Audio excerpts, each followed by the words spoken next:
Today, I'm delighted that we have back with us a longtime colleague and friend, John Ellworth of Success Strategies. Last year, we were doing these conversations pretty regularly, but our schedules have changed. I'm really delighted, John, that you're back for this conversation today. Welcome. Very good. Thanks, Joel. It's a pleasure to be back, and glad we could do this. Even though it's less often, I'm still happy to be a part of this. Thank you. Well, one thing that has not changed, you're still contributing an article to our digital magazine twice a month, which we appreciate. And your most recent one that we posted on Monday is the headline was, When We Return to the New Normal, quote unquote, again.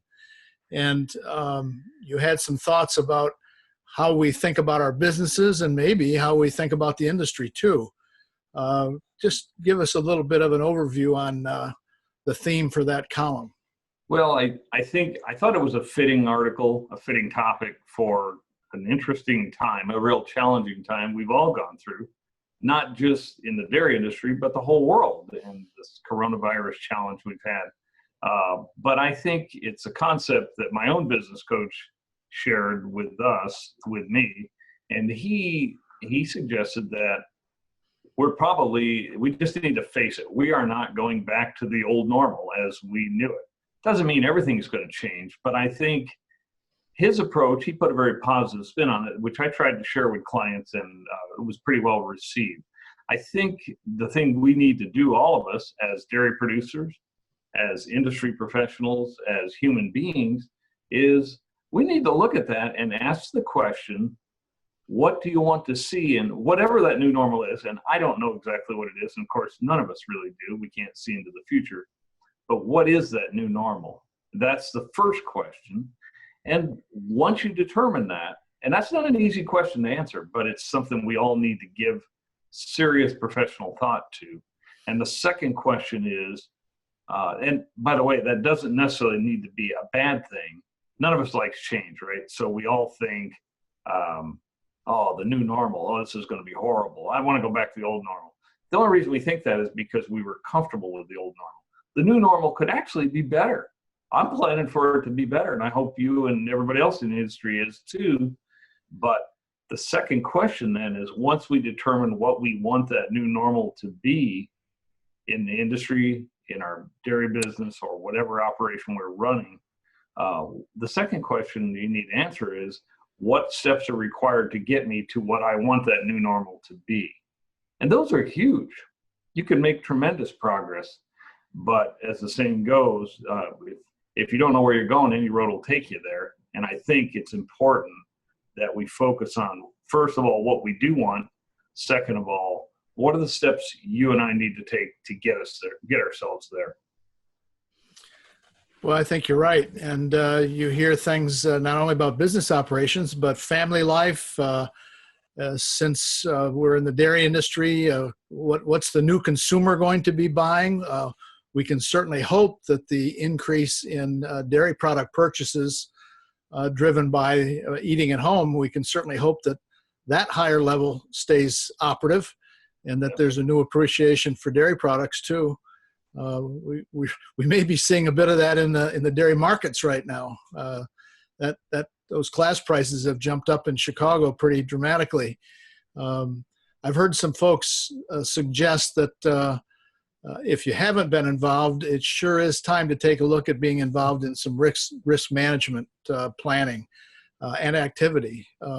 What are you and your clients thinking about in that regard, John? Well, I feel really blessed that probably 2/3 to 70% of my clients have been using programs like the DMC and the DRP. Those record drops in milk price in the April-May time period, for good reason. The demand fell off the face of the earth there sort of during the coronavirus outbreak. But now that rocketing upward has just been, the speed at which it's gone down and back up have just been incredible. And as you alluded to last week in the podcast you did with the two gentlemen from FC International Stone, they, or I guess it's FC Stone International, excuse me, they talked about the impact of supply and demand. But I think just as significantly for the industry, we need to look at the amount of volatility is so much higher than it used to be.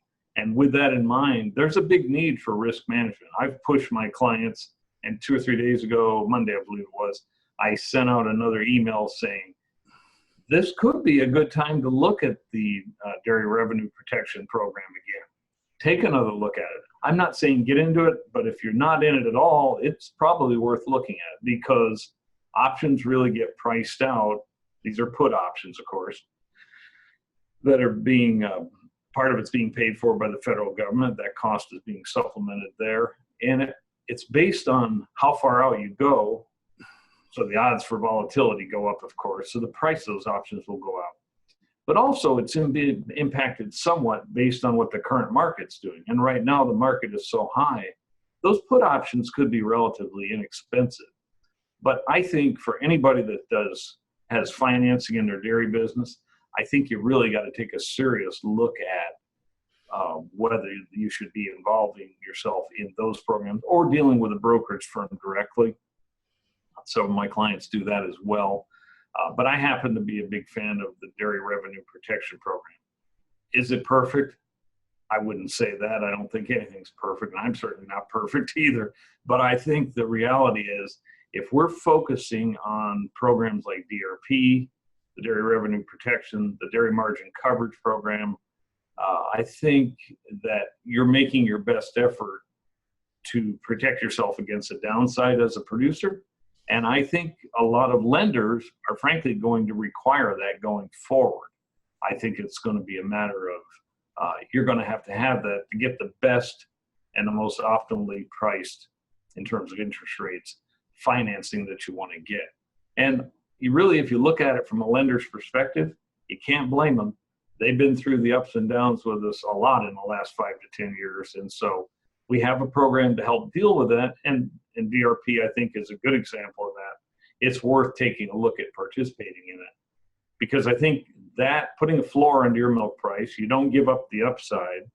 And if we can combine that with greater efficiencies, which I think is a huge thing for the dairy industry, particularly as operations get bigger and bigger, and unfortunately fewer of them, efficiency is a big thing. And all the readers out there that have read any of my articles have seen me talk about if you measure something, you can understand it. You can control it. And if you can control it, you can improve it. And I think that's a must to get our head around that type of thinking. And in combination with the risk management, I think it'll make for a bright future for us, a lot brighter than we've seen hopefully in the past. Well, John, I think that's really some useful thoughts for our listeners and viewers as we come out of this coronavirus into the next phase, whatever that's going to look like. It does give us a chance to reassess and decide what is it that we want to improve, what is it we want to change, what have we learned, what about working with our families, and I think it could be a very interesting thing if we can get this disease behind us. Yeah, and I think back in the normal. I think we have a bright future ahead of us in the dairy industry.